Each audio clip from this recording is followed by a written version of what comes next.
Jaguar Wright isn't holding back. She's calling out every woman who's ever been tied to Diddy.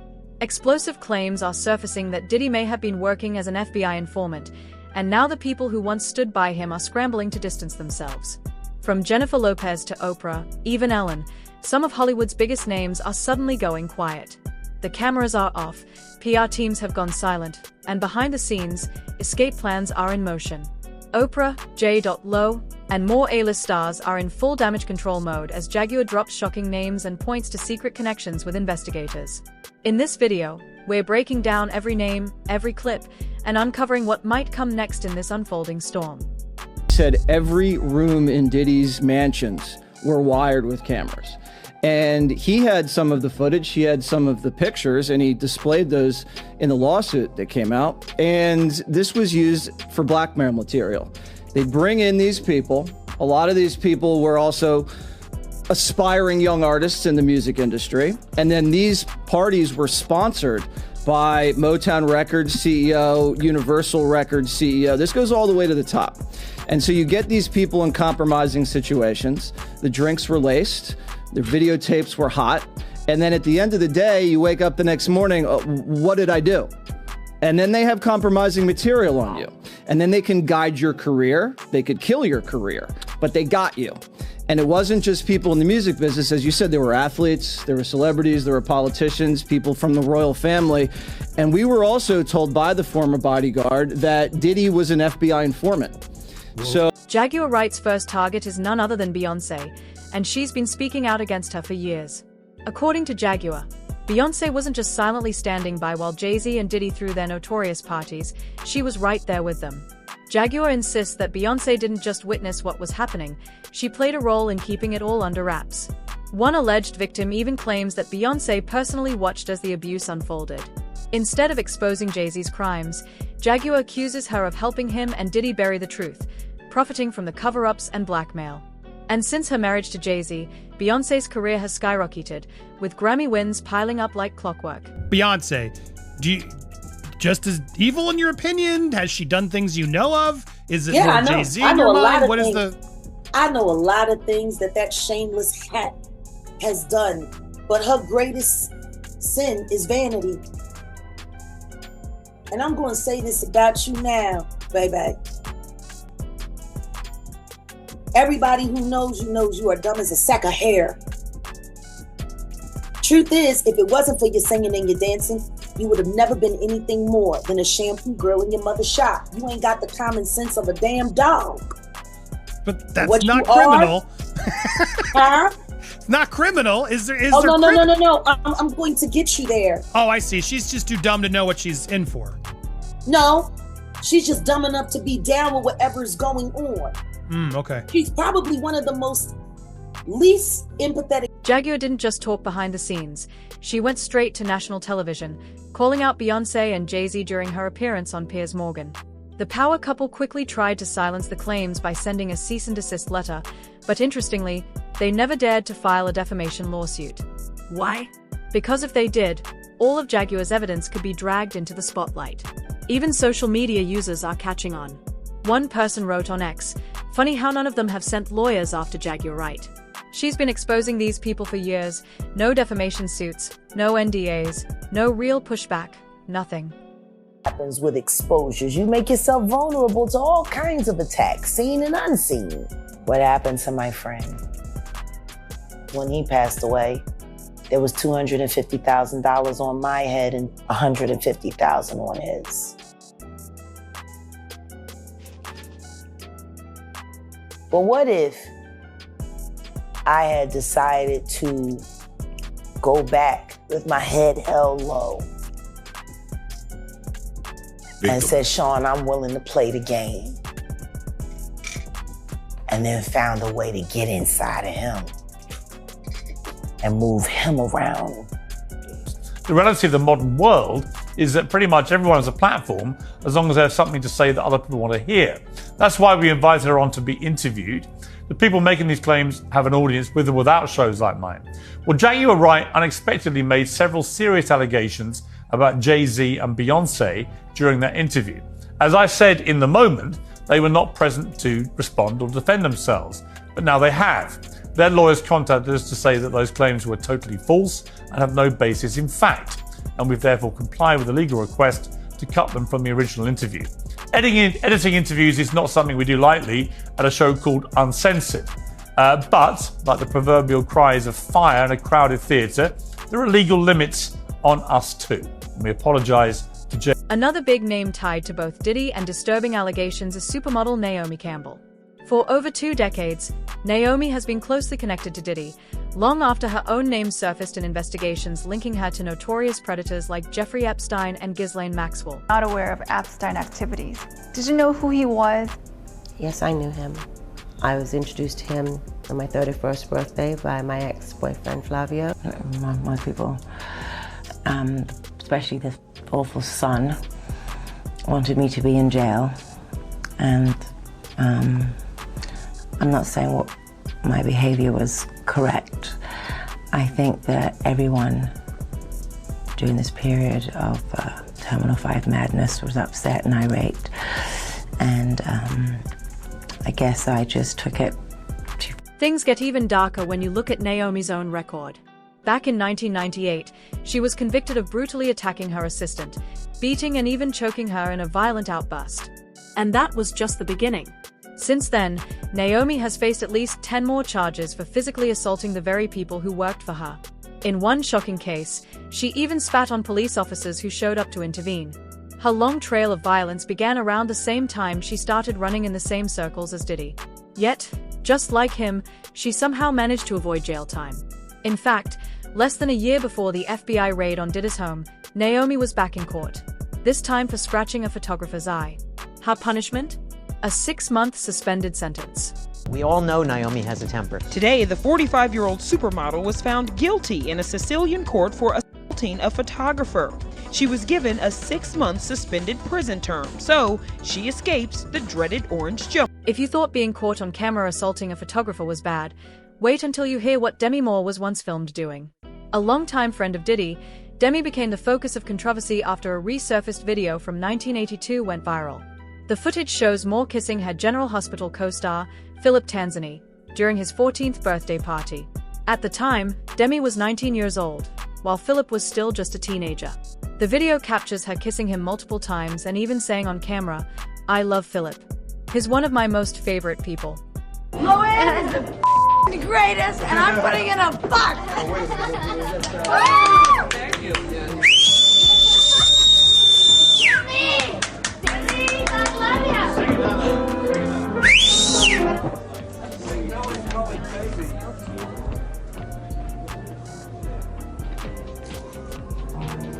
Okay, one more time.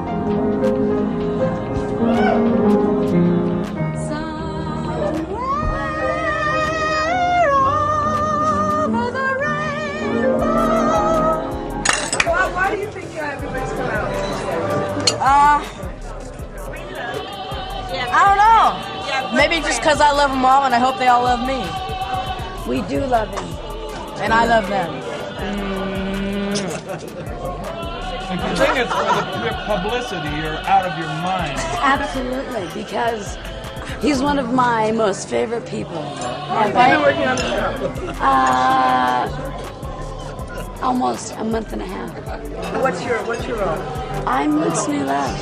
And I'm Philip Tanzani, and I play Jeremy, and you're stealing my part. I'm sorry. We're moving on to interview number 2 here. Oh, okay. Because I love Philip, and he's the only one I love. Do your interview already.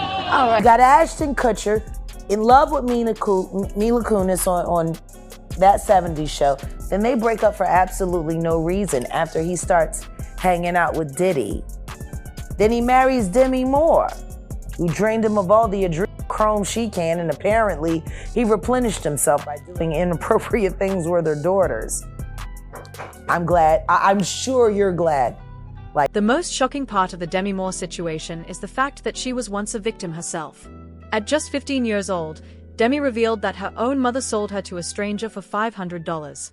In a candid interview tied to her memoir, Moore opened up about how her mother would take her to bars, letting men look her over and even pay to be with her.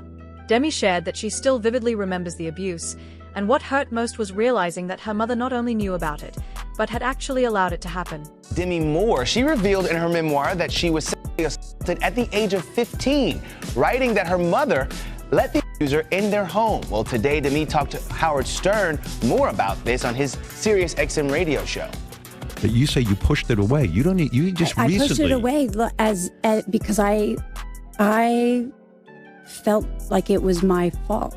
Like that I felt like I had behaved in a way that was provocative and mature, like I really knew a lot. And I never really looked at myself as being a kid. And so I never looked at it as, I mean, I saw it as an unfortunate and, you know, Yet he forced you into it. I was very embarrassed by it. In all honesty, I think that the shame I carried because of the made me afraid to feel I could comfortably express myself sexually. It makes me just remember the conversation that I had with her where she talked about the purpose of her writing this book was to share her story in hopes that it would empower other young women. She did talk about a lot of other things to Howard Stern. She said she auditioned for Top Gun, obviously didn't get the part. Among the few big names who actually fled the US, Ellen easily tops the list.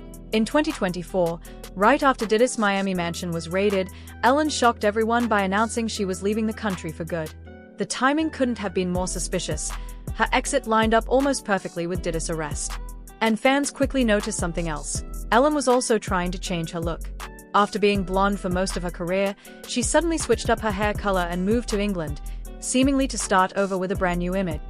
They're losing their minds. She sounded so sincere, didn't she? Very she could sincere. Virtually choke on her words. But the best one for me is Ellen DeGeneres, who is, by the way, a very nasty person. I've had dealings with her in Australia. Could I tell you some stories about that cow? But anyway, good riddance to her. But you know, she was quite friendly with that P. Diddy bloke, wasn't she? Well, this is why I say release the Diddy files. Yeah. Release so the Diddy you know, files. Come on, Donald Trump. We want to know whose name. So maybe she's hightailing out of there before all that is thrown at her as well. But what a bunch of hypocrites. Ellen DeGeneres and her wife, Portia de Rossi, have reportedly fled the US, bound for the UK, after Donald Trump's landslide victory. Numerous publications are reporting the couple have left the United States permanently. There are also reports the couple have put their Montecito mansion on the market. Entertainment publication The Wrap has the exclusive story and said Ellen DeGeneres and wife Portia de Rossi have moved to rural England, put their Montecito estate on the market and plan to never return to the United States, telling friends the election of Donald Trump was their primary motivation. Ellen DeGeneres has been a vocal Trump critic, so the move doesn't come as a surprise to most. You're really bad. If you had to be stuck in an elevator with either President Trump, Mike Pence, or Jeff Sessions, who would it be? Does one of us have to come out alive? Ellen DeGeneres has been seen rocking a new hair color since moving to the UK. The comedian changed her signature blonde look to brunette as she was seen enjoying a night out with friends at a pub called The Farmer's Dog. Ellen went out with her wife, Portia de Rossi, and a few friends, including the Torn singer Natalie Imbruglia. Sources told TMZ earlier this week that Ellen and Portia moved to England because of Donald Trump's re-election. They have reportedly settled into their new home in the southwest region of England, but they purchased the property before the election. What's even more surprising is that now, with Diddy set to be released, Ellen seems to be plotting a comeback. The same person who was supposedly ready to leave the US for good when Diddy was first arrested is suddenly returning now that he's been declared not guilty. Diddy Combs' mom, Janice, waving to the crowd, his children breaking into smiles as they leave the federal courthouse in downtown Manhattan after the stunning verdict. Shouts of congratulations fill the air as they climb into a waiting van. Congratulations, Mama Combs! One person who seems to be putting as much distance between herself and Diddy as possible is Oprah. Her connections to Harvey Weinstein, Jeffrey Epstein, and Diddy are no secret. She was close with all three. In fact, there are even photos of Oprah kissing Harvey. But the moment Weinstein was exposed, Oprah quickly shifted gears, acting as though she barely knew him at all. Running with Oprah and them, he was running with that whole crew. Weinstein, Oprah, Epstein, he was running with that whole crew. They want to know how we're going to do it. how the public is going to take him. Is the public going to let him back in? And the public is not. The public is already canceling him. I don't believe the industry has canceled him yet. All those people who went to those Diddy parties, not one of them had came out and denounced what he has done. I haven't heard one of them. I have not heard one person denounce, well, man, let God handle it.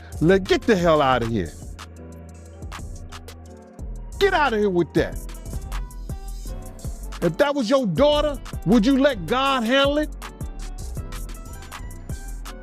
All those people, they ain't denounced him.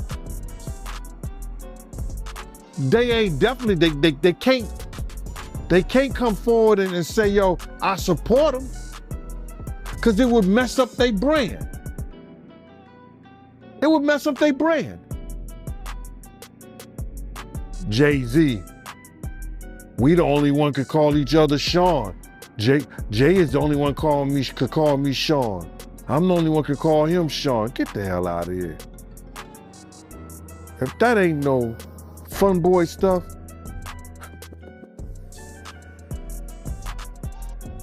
but you ain't had not one person, brother, not one person sit there, denounce what he did, or come forward and say, I support him.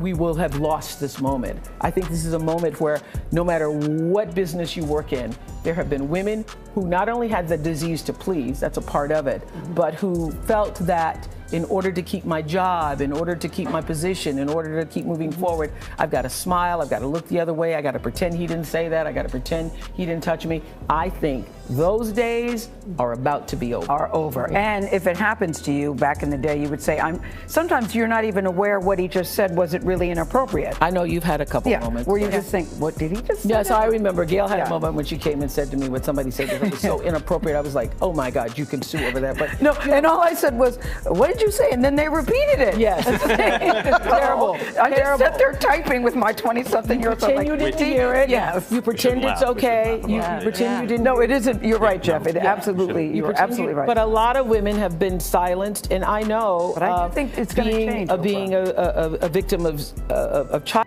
sexual abuse, that when you feel like you cannot be heard, and then other people start speaking out, it makes you feel like, oh, now I can speak out too. Yeah. So, and you've been speaking about it for years. Yeah. You know, I'm not. You know, I don't follow their brand of politics, I guess. But if you can't think for yourself, then you're not really free, are you? No, you're not. You're not. But I've been excluded. I've been excluded on Oprah, you know. On Oprah? On Oprah, yeah, I've been excluded. Yeah, man. I would think you'd be the person Oprah would want to promote. I mean, you grew up in South Central, you were successful at a young age, you have dignity, you say what you think. Like, I thought that was the goal.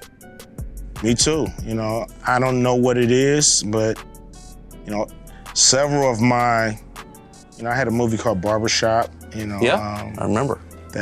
That I wasn't invited to participate with the cast. I produced a show called Black White, and it was a very controversial show. And once again, they had the whole cast on, but I wasn't invited. So I don't know.